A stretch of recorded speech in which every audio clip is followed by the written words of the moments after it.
नमस्कार साथियों, मैं गणेश गरिया आप सभी का एक बार पुनः हमारी क्लासेज उत्तर की काशी क्लासेज बागेश्वर में स्वागत करता हूं। साथियों, जैसे कि आप सभी को पता है कि हम भारतीय राज्य व्यवस्था का अध्ययन कर रहे थे, जिसमें हमने कल भारतीय राज्य व्यवस्था के अंतर्गत नगरीय प्रशासन के संबंधित एक वीडियो के माध्यम से पढ़ने का प्रयास किया था। तो आज हम नगरीय प्रशासन का ही जो बचा हुआ भाग था, कल रह गया था, उसको जानने का प्रयास करेंगे। तो आइए साथियों, हम देखते हैं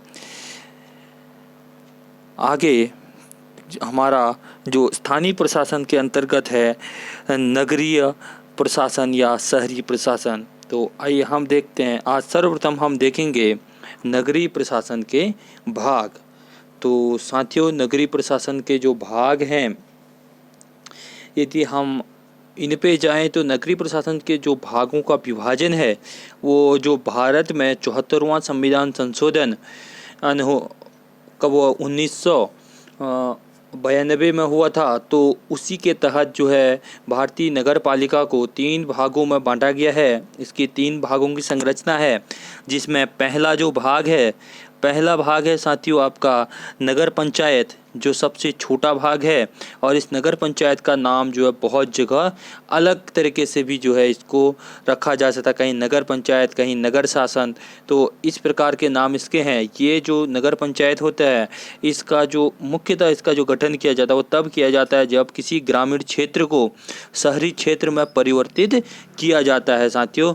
तो तब इसका क्या किया जाता है, निर्माण किया जाता है। मतलब ग्रामीण क्षेत्र से शहरी क्षेत्र में परिवर्तित क्षेत्रों के लिए जब ग्रामीण क्षेत्र का जो भाग होता है उसको शहरी क्षेत्रों में परिवर्तित किया जाता है, तो उसको क्या बोलते हैं, उस क्षेत्र में को क्या नामांकन किया जाता है, उसका किया जाता है आपका नगर पंचायत साथियों। यदि जो है जब क्या जो छोटे शहरों में जब एक नगर जो प्रशासन है, नगर पालिका की जो व्यवस्था बनाई जाती है, तो उसको कहा जाता है नगर पालिका परिषद। नगर पालिका परिषद उसका क्या दिया जाता है, नाम दिया जाता है साथियों। और यदि जो है हम बड़े लेवल पे जाएं तो जो बड़े शहर हैं यहाँ के, उन बड़े शहरों में होती है नगर पालिका निगम। मतलब बड़े शहरों में क्या होती है, नगर पालिका निगम। यदि हम इन्हीं तीनों चीज़ों की थोड़ी सी जो है जानकारी और लेने का प्रयास करें, तो जो नगर पालिका निगम है और जो आपकी नगर पंचायतें हैं और जो नगर पालिका है, तो नगर पंचायत का जो मुखिया होता है, यहाँ पे भी क्या होता है, निर्वाचन होता है। और निर्वाचन होने के बाद यहाँ का इसका जो मुखिया होता है उसको जाना जाता है नगर पंचायत अध्यक्ष के रूप में। इसको जाना जाता है नगर पंचायत अध्यक्ष के रूप में जाना जाता है साथियों। इसका जो मुखिया होता है, प्रमुख होता है, वो नगर पंचायत अध्यक्ष के रूप में जाना जाता है। और यहाँ पे क्या होता है, इसके जो अन्य जो इसके जो उस नगर पालिका क्षेत्र के सदस्य होते हैं, उन सदस्यों को वार्ड मेंबर के नाम से जाना जाता है। किसके नाम से जाना जाता है, वार्ड मेंबर के नाम से जाना जाता है, वार्ड सदस्य के नाम से जाना जाता है। और उनके मुखिया मतलब नगर पंचायत का मुखिया तो नगर पंचायत अध्यक्ष के रूप में जाना जाता है साथियों। तो इसको थोड़ा सा ध्यान रखना। यदि हम जाएं नगर पालिका परिषद पे जाएं, तो नगर पालिका जो परिषद है, जैसे कि हमने क्या कि ये क्या होता है, जो छोटे शहर हैं उनमें जो होता है, इसको क्या किया जाता है, स्थापित किया जाता है। और इस नगर पालिका परिषद को बहुत जगह अन्य नामों से भी जाना जाता है। नगर पालिका परिषद के जैसे कि आप नाम यदि नोट करना चाहें तो कर सकते हैं। कहीं नगर पालिका समिति के नाम से जाना जाता है, तो कहीं नगर पालिका बोर्ड के नाम से जाना जाता है, तो कहीं इसको जाना जाता है उपनगरीय नगर पालिका के नाम से जाना जाता है, तो कहीं पे इसको जाना जाता है आपका शहरीय नगर पालिका के नाम से भी इसको जाना जाता है साथियों। तो ये इसके क्या कहते हैं, कुछ मुख्य नाम हैं जो क्या होते हैं इसके अंतर्गत आते हैं साथियों। तो और यहाँ पे भी यदि हम क्या जाएं इनके अध्यक्ष के रूप में, इनके मुखिया के रूप में जाए तो ये भी क्या होता है, नगर पालिका परिषद अध्यक्ष होता है, या नगर पालिका परिषद समिति अध्यक्ष होता है, या नगर पालिका बोर्ड अध्यक्ष होता है।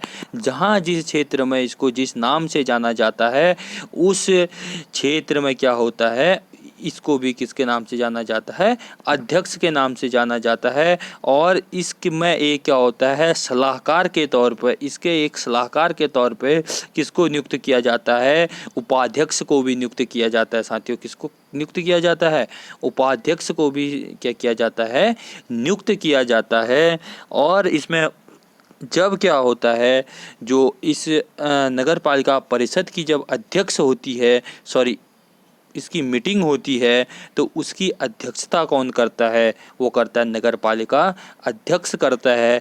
यदि नगर पालिका अध्यक्ष जो है वहाँ पे उपस्थित नहीं है तो उसकी अध्यक्षता कौन करेगा, वो करेंगे नगर पालिका के उपाध्यक्ष करेंगे, क्योंकि वो क्या होते हैं, इनके सिर्फ सलाहकार या उनके सहयोगी के तौर पे क्या करते हैं, काम करते हैं। और एक नगर पालिका जो क्षेत्र होता है, नगर पालिका में एक प्रशासन द्वारा मुख्य कार्यकारी अधिकारी भी क्या किया जाता है, नियुक्त किया जाता है। साथियों, यहाँ पे एक अधिकारी नियुक्त किया जाता है सरकार की ओर से, जो क्या होता है, मुख्य कार्यकारी अध्यक्ष क्या होता है, अधिकारी होता है। साथियों, तो यदि हम जाएं आपके किसकी ओर, नगर पालिका निगम, यदि हम निगम की ओर जाएं तो निगम क्या होता है, ये क्या हो, नगर पालिका का क्या होता है, सबसे बड़ा रूप होता है।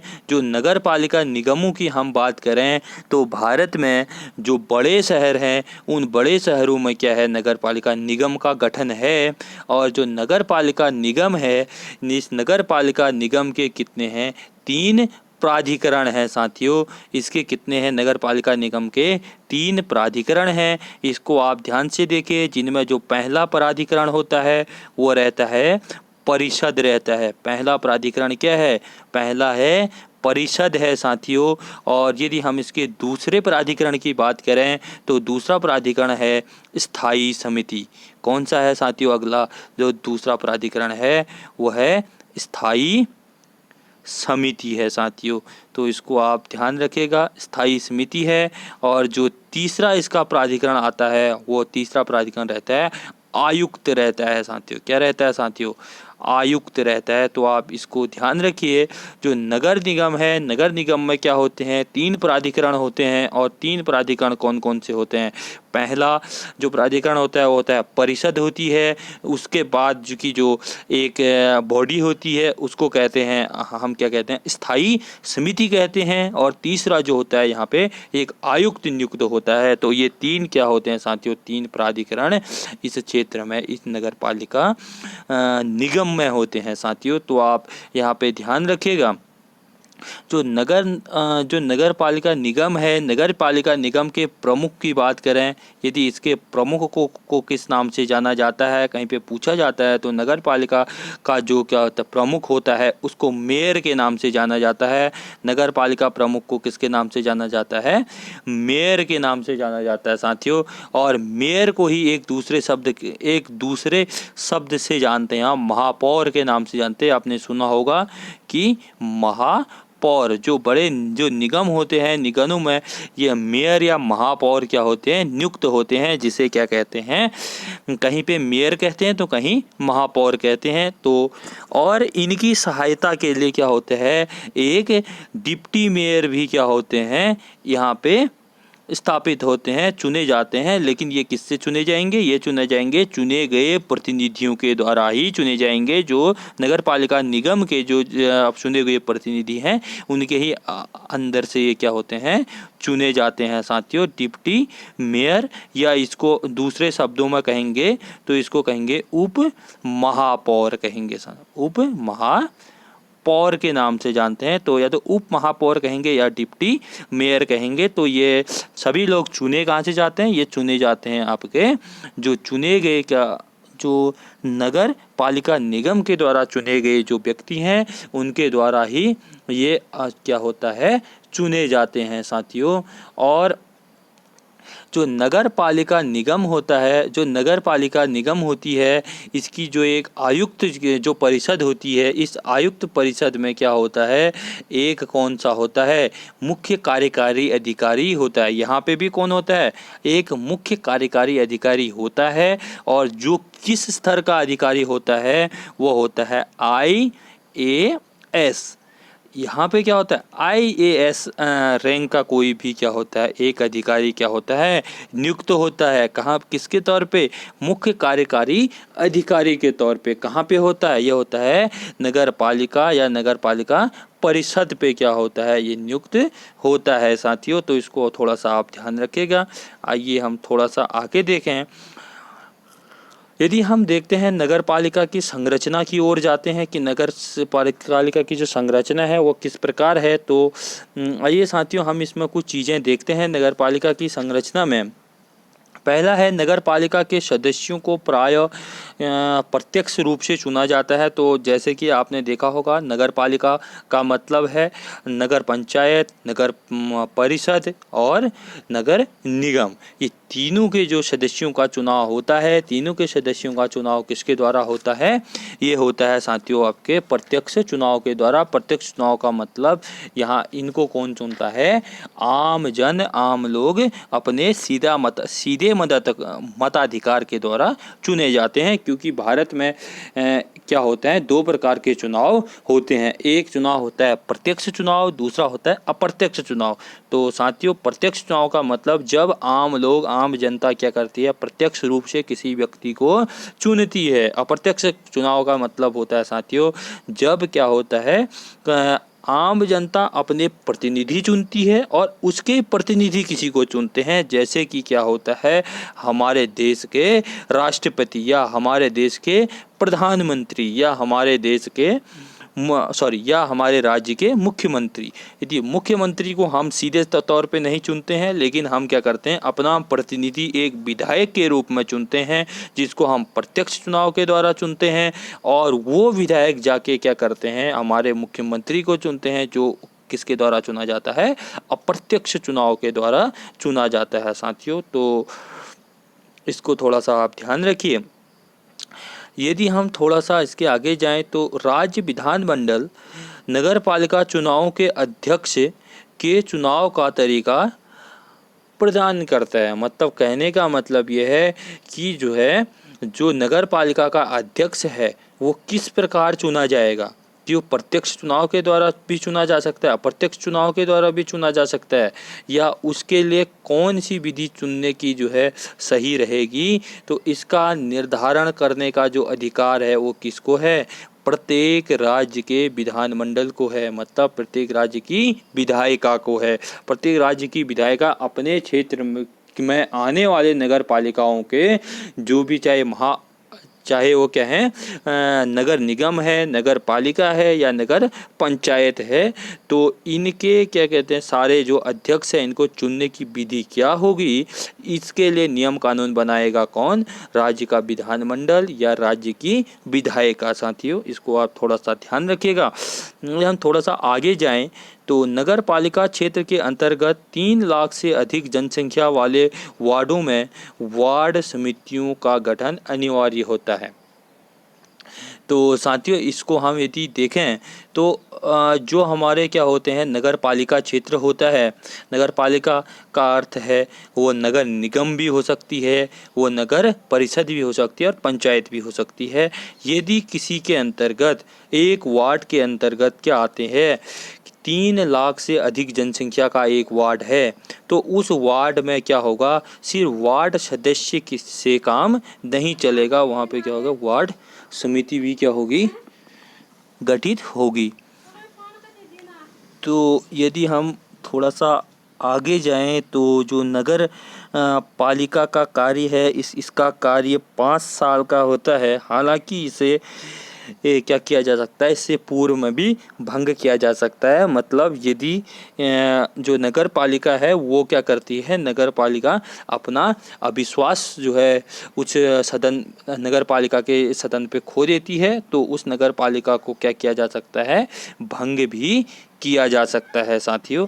तो यहाँ पे क्या होता है, यदि नगर पालिका को भंग कर दिया जाता है तो एक चीज़ ध्यान रखिएगा, यदि नगर पालिका भंग हो गई तो क्या, यदि नई नगर पालिका का गठन होता है तो वह उस गठन का कार्यकाल भी क्या होता है, 5 साल होता है। मतलब यदि जो है, जो पूर्व में गठित नगर पालिका ने अभी वर्तमान में 3 साल पूरे कर रखे हैं, तो यदि यहाँ पे क्या हो जाती है, नगर पालिका भंग हो जाती है, तो यदि यहाँ पे भंग होने के बाद क्या होती है, नई नगर पालिका का गठन होता है, तो ये गठन की गई नगर पालिका सिर्फ कितने साल क्या कहते हैं शासन करेगी, नगर में सिर्फ 2 साल शासन करेगी।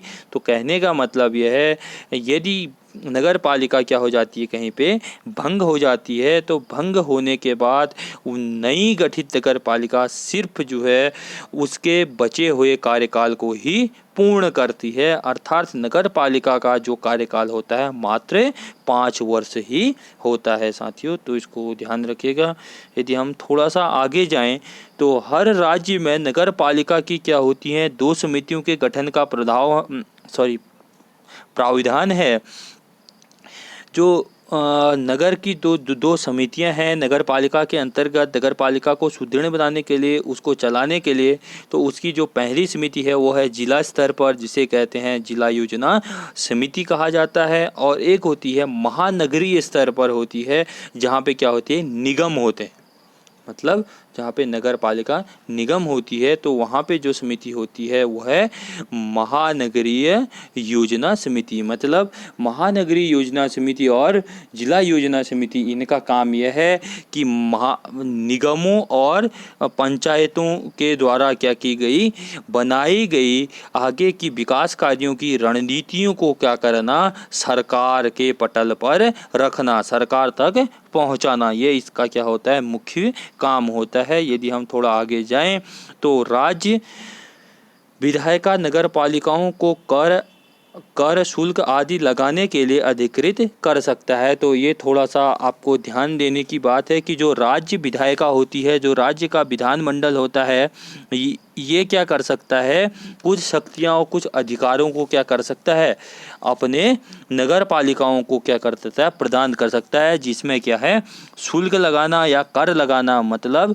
जो आर्थिक विकास के लिए क्या होता है, जो अपने क्षेत्र में कुछ कर होते हैं, जैसे कि हम क्या देते हैं, भूमि कर देते हैं, और हम क्या देते हैं, अपने मकान का कर देते हैं, जानवरों के लिए कर देते हैं। तो इस प्रकार के जब हम नगर पालिका क्षेत्रों में आते हैं तो हमें पता होगा कि हम पे बहुत सारे करों को क्या किया जाता है, लगाया जाता है आम जनता पे। किसके लिए, ताकि वो कर क्या हो, इकट्ठा हो, और इकट्ठा होने के बाद जो नगर पालिका के पास क्या हो, एक फंड जो है इकट्ठा हो, और उसको क्या किया जाए, जो विकास कार्यों में उसका उपयोग किया जाए। तो इसलिए इसका उपयोग किया जाता है। तो इन करों को लगाने की, कितने कर जो है नगर पालिका लगा सकती है, कौन कौन से लगा सकती है, इनका जो क्या निर्धारण करती है, वो करती है राज्य की विधायिका, मतलब राज्य का विधानमंडल। तो साथियों, यदि हम थोड़ा सा आगे जाएं तो नगर पंचायतों के चुनावों का संचालन करना मुख्यतः राज्य चुनाव आयोग का दायित्व है। मतलब नगर पंचायत से लेने का मतलब है कि आपके, हम इसको नगर पंचायत कहें या नगर पालिका कहें, यदि हम नगर पालिका कहते हैं तो थोड़ा सा हम स्पष्ट रूप से समझ पाएंगे कि जो नगर पालिका है, नगर पालिका के जो चुनाव होते हैं, वो उन चुनावों का निर्धारण कौन करता है, उन चुनावों का निर्धारण करता है राज्य चुनाव आयोग। मतलब राज्य चुनाव आयोग की देख रेख में ही क्या होते हैं, जो हमारे नगर पालिकाओं के चुनाव या नगर पंचायतों के चुनाव होते हैं साथियों। और थोड़ा सा हम इसमें आगे जाएं तो है एक अलग वित्त आयोग की स्थापना। मतलब नगर पंचायतों के लिए, अर्थात जो स्थानीय स्वशासन है, इस स्थानीय स्वशासन के लिए एक अलग वित्त आयोग की क्या है, स्थापना है। एक अलग वित्त आयोग क्या करता है, इसके लिए काम करता है। वो काम किसके लिए करता है, वो सिर्फ काम करता, वो क्या करता है, नगर पालिका के 5 सालों के लिए क्या करता है, जो वित्तीय ढांचा है उसको तैयार करता है।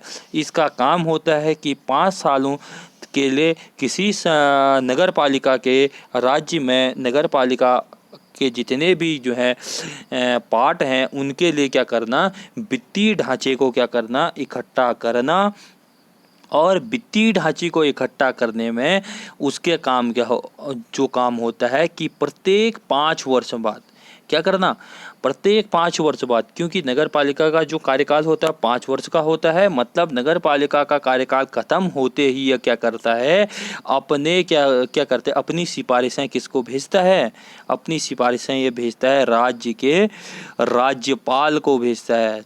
ठीक है, राज्य के राज्यपाल को भेजता है। और राज्य के राज्यपाल क्या होते हैं, वो किन किन बिंदुओं पे भेजता है, राज्य के राज्यपाल को जो सिफारिशें भेजी जाती हैं वो भेजी जाती हैं जो राज्य है, राज्य और नगर पालिकाओं में जो है, जो राज्य है और नगर पालिका है, इसमें जो राज्य सरकार द्वारा जो एकत्र किया गया क्या है, शुल्क है। मतलब जो राज्य सरकार क्या कर रही है, कर, शुल्क, चुंगी, मार्ग कर, संग्रहित शुल्क इत्यादि जो आपके जितने भी शुल्क जो है जमा हुए हैं उनका बंटवारा कैसे किया जाए, इसका एक तो किस पे देती है कि जो राज्य सरकार ने करों को क्या कर रखा है, इकट्ठा कर रखा है, उन करों को जो है राज्य और नगर पालिकाओं में कैसे बांटा जाए।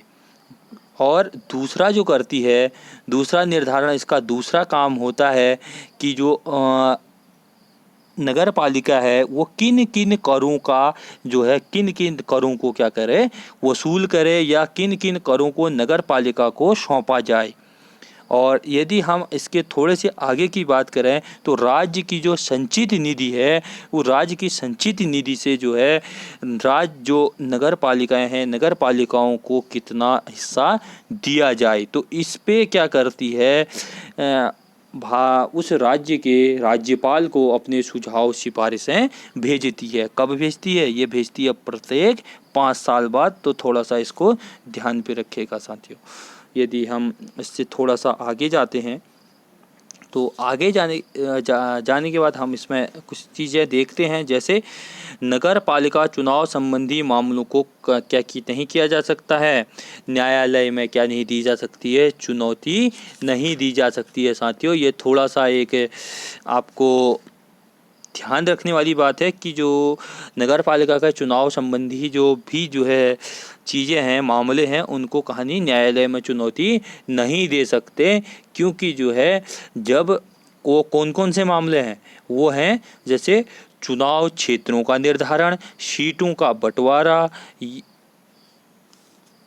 इत्यादि जो मामले हैं, इनको कोर्ट में चुनौती नहीं दी जा सकती। अर्थात कहने का मतलब है, यदि राज्य सरकार ने, राज्य विधानसभा ने क्या कर दिया, किसी क्षेत्र को आरक्षित घोषित कर दिया, तो हम उसको क्या नहीं कर सकते, कोर्ट में चुनौती नहीं दे सकते। ये जो है आपका 74वें संविधान संशोधन के द्वारा क्या कर दिया गया है, मैं ही क्या कर स्पष्ट कर दिया गया है कि राज्य द्वारा क्या किया गया, किसी भी सीट के या किसी भी क्षेत्र का क्या कहते हैं, यदि वहाँ पे क्या है, उसके सीटों का विभाजन का मुद्दा जो है, या राज्य विभाजन के द्वारा जो है वहाँ पे क्या कर दिया गया है, किसी क्षेत्र का परिसीमन किया जा रहा है, तो उसको भी क्या नहीं दी जा सकती, भारत के न्यायालयों में क्या नहीं दी जा सकती, चुनौती नहीं दी जा सकती। साथियों तो थोड़ा सा ये एक देखने वाली चीज़ है, इस पर थोड़ा गौर करने वाली चीज़ है।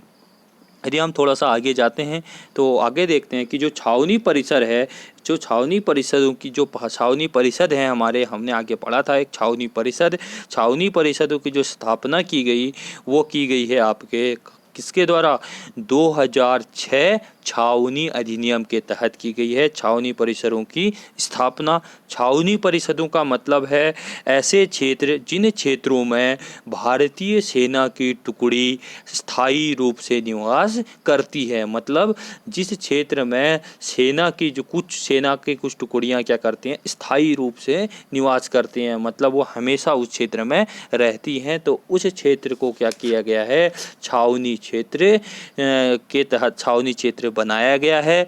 और छावनी क्षेत्र बनाने के द्वारा उसको किसके द्वारा मान्यता है, उसको मान्यता है 2006 के छावनी अधिनियम के द्वारा क्या है, छावनी परिषद का क्या है, प्रावधान है साथियों। और ये छावनी परिषद जो किसके अंतर्गत आती है, यह आती है भारतीय रक्षा मंत्रालय के अंतर्गत आती है साथियों।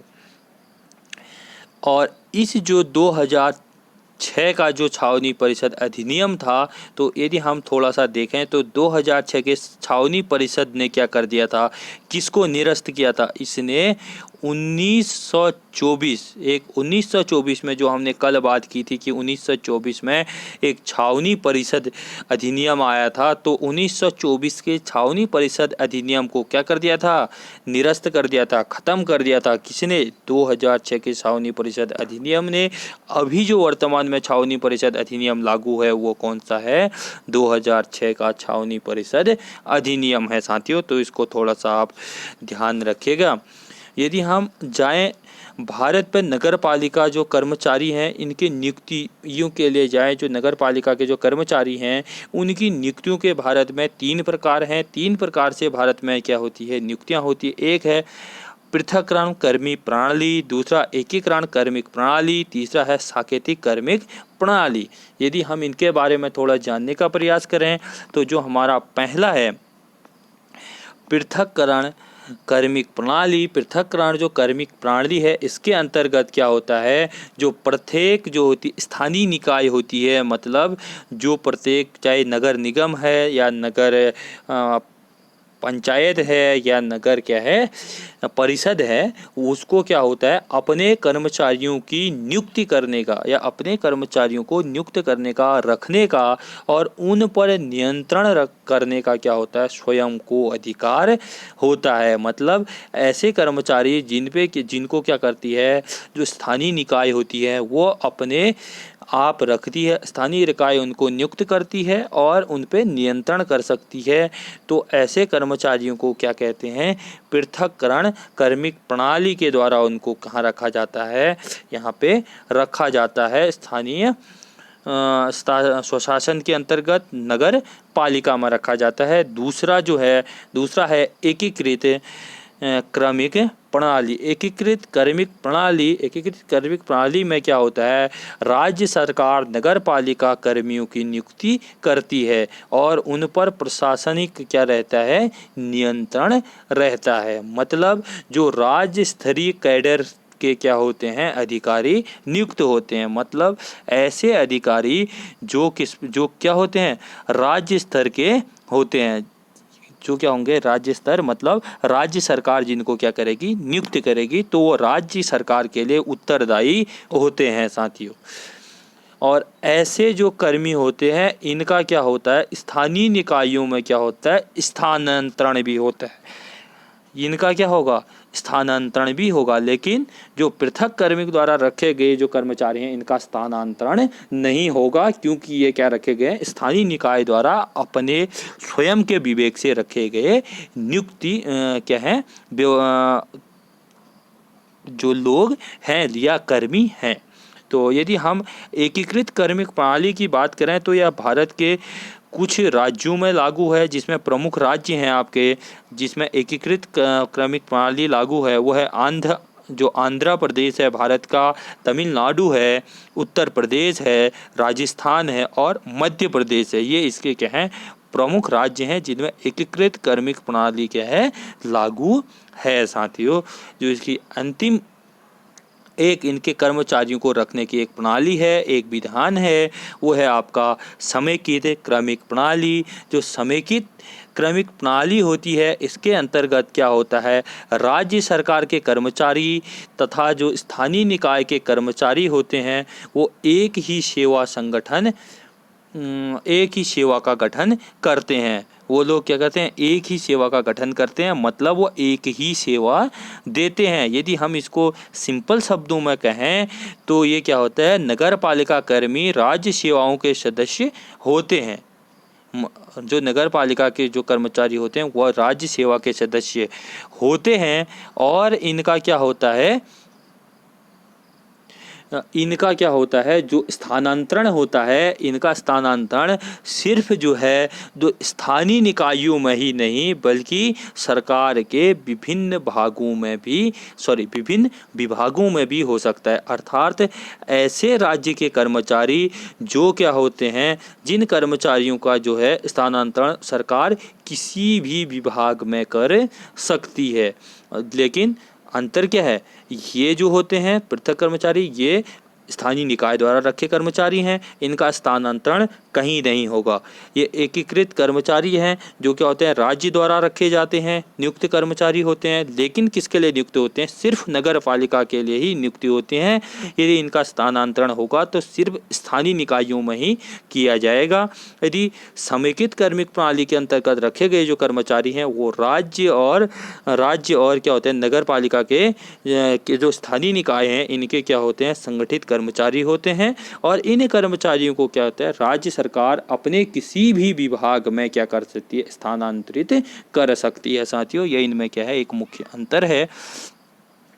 यदि हम थोड़ा सा आगे जाएं, हम जाते हैं कहाँ, थोड़ा जाएं तो हम देखते हैं कर्मचारी प्रशिक्षण संस्थान, क्योंकि ये बहुत ज़रूरी है साथियों। यदि हम किसी क्षेत्र में कर्मचारियों को रख रहे हैं तो वहाँ पे उनके क्या होंगे, प्रशिक्षण के क्या होंगे, संस्थान भी होंगे। यदि हम कर्मचारी जो प्रशिक्षण संस्थान की बात करें, वो हम किसके नगर पालिका क्षेत्रों की, और जो हमारे क्या है, तो उसमें जो प्रमुख है वो है अखिल भारतीय स्थानीय स्वशासन संस्था Mumbai, all India institute of local self government Mumbai. मतलब ये क्या है, और क्या अखिल भारतीय स्थानीय सुशासन संस्था जो है वो कहाँ है, अब मुंबई में क्या है, ये है। और ये मुंबई में इसकी स्थापना कब हुई थी, इसकी स्थापना हुई थी आपकी 1927 में। और ये क्या है, एक निजी सोसाइटी है, मतलब ये एक सरकारी सोसाइटी नहीं है। ये जो संस्थान है, ये जो प्रशिक्षण संस्थान है, जो स्थानीय सुशासन के कर्मचारियों का, एक तरह से हम जो नगर पालिका के कर्मचारियों का क्या है, ये जो प्रशिक्षण संस्थान है, ये क्या है, ये प्रशिक्षण संस्थान निजी है, सरकारी नहीं है, जिसकी स्थापना क्या हुई थी, 1927 में हुई थी। तो इसको आप ध्यान रखेगा, इसको थोड़ा सा फैक्ट याद करेगा, कभी कभी पूछ लेता है किसी टेस्ट में आ जाता है कि जो अखिल भारतीय स्थानीय सुशासन संस्था है वो कहाँ है, तो मुंबई में है। या उसकी स्थापना कब हुई, तो वो कब हुई, 1927 में हुई। या ये किस प्रकार की सोसाइटी है, तो ये क्या है, ये निजी पंजीकृत सोसाइटी है। तो इसको आप थोड़ा सा ध्यान रखिएगा। यदि हम थोड़ा सा आगे जाएं, नगरीय एवं पर्यावरणिक अध्ययन केंद्र नई दिल्ली, नगरीय एवं पर्यावरणिक अध्ययन केंद्र नई दिल्ली, जिसमें क्या है, centre of urban and environmental studies नई दिल्ली। मतलब ये कहाँ है, नई दिल्ली में है। और ये इसकी स्थापना कब हुई थी, 1967 में हुई थी। 1967 में हुई थी, मतलब 1967 में हुई थी। और इसका जो काम है कर्मचारियों को प्रशिक्षित करना, प्रशिक्षण देना। और ये जो आपका जो ये अध्ययन केंद्र है, ये केंद्र नई दिल्ली में कब स्थापित किया, क्यों स्थापित किया गया, तो ये किया गया नसरुद्दीन अहमद समिति की अनुशंसा के द्वारा। कल आपको जो है, मैंने आपको समितियों का जो है गठन और उनके वर्षों को जो है अच्छी तरह एक बार बताया था कि नसरुद्दीन समय जो थे अहमद थे, ये किसके थे कि नगर निगम कर्मचारी के प्रशिक्षण संस्थान के गठन समिति के लिए क्या थे, एक जो कमेटी बनाई गई थी। कब बनाई गई थी ये कमेटी बनाई गई थी आपका 1963 से, और 1965 तक इसने काम किया था। और इसकी अनुशंसा पर क्या किया गया था आपको, ये जो नगरीय एवं पर्यावरणीय अध्ययन केंद्र दिल्ली की स्थापना की गई है साथियों। तो यदि हम थोड़ा सा आगे चलते हैं, तो आगे जाएं तो आगा एक जो है अध्ययन केंद्र, एक और यहाँ पे प्रशिक्षण केंद्र है, जिसको जानते हैं हम क्षेत्रीय नगरीय एवं पर्यावरण अध्ययन केंद्र के नाम से जानते हैं। ये regional centre of the urban and environmental studies. तो थोड़ा सा यदि हम इसके बारे में जानें तो ये जो नगरीय एवं पर्यावरण अध्ययन केंद्र है, regional centre of urban and environmental studies, ये जो है भारत में 4 जगहों पे है। पहला है कोलकाता, दूसरा है लखनऊ, तीसरा है हैदराबाद, चौथा है मुंबई में। और इसकी जो स्थापना हुई थी ये हुई थी 1968 में हुई थी। और इसका जो मुख्य काम है वो क्या है, कर्मचारियों को प्रशिक्षण देना है। और इसका जो गठन हुआ था वो भी किसकी अनुशंसा के द्वारा हुआ था, नसरुद्दीन अहमद समिति, जो कब आई थी 1963 में आई थी और जिसने कब तक 65 तक काम किया था। उस समिति की अनुशंसा के द्वारा ही इसका गठन भी किया गया था। साथियों, यदि हम थोड़ा सा आगे जाएं तो इन जो नगर पालिका है इसके कर्मियों के प्रशिक्षण के लिए हमारे पास कुछ और जो हैं सेंटर्स हैं और क्या कहते हैं संस्थान हैं, जिसमें है national institute of urban affairs. National institute of urban affairs में भी क्या होता है, नगर पालिका कर्मचारियों का प्रशिक्षण होता है। और यहाँ पे क्या है, इसकी जो स्थापना हुई थी 1976 में की गई थी। और एक इंस्टीट्यूट और है हमारे पास, वो है human settlement management institute. Human settlement management institute है, जिसकी स्थापना क्या हुई थी 1985 में हुई थी। मतलब national institute of urban affairs के सिर्फ 9 साल के बाद क्या हो गई थी, किसकी स्थापना की गई थी, ह्यूमन सेटलमेंट मैनेजमेंट इंस्टीट्यूट की स्थापना की गई थी। तो साथियों, ये इस संबंध में आने वाले कुछ महत्वपूर्ण प्रश्न थे और इनके कुछ तथ्य थे जो आपको नगरीय प्रशासन में और शहरी प्रशासन, जो शहरी प्रशासन है और हमारे स्वशासन का, इसके अंतर्गत आपके लिए जो भी लगभग क्वेश्चन बन सकते हैं उनके लिए ये कुछ जो बचा हुआ कल का भाग था वो था। और आप इसको पढ़िए। और अभी आपके इसी के साथ मैं आपसे विदा लेता हूँ। धन्यवाद।